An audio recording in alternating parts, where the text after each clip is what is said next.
This poem is called Making You Noise, and it's by Francesca Bell.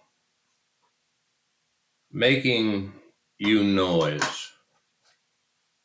The day before you go deaf completely, I will make you noise. I will bring birds, bracelets, chimes to hang in the wind.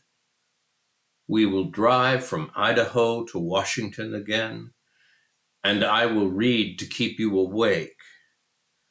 I will tap little poems on the back of your arms and neck to be sure you hear me.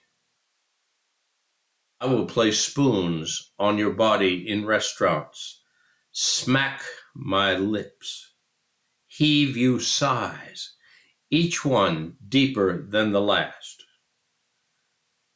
We will finally shout,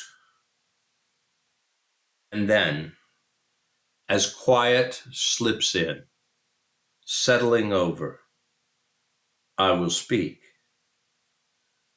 I will keep speaking.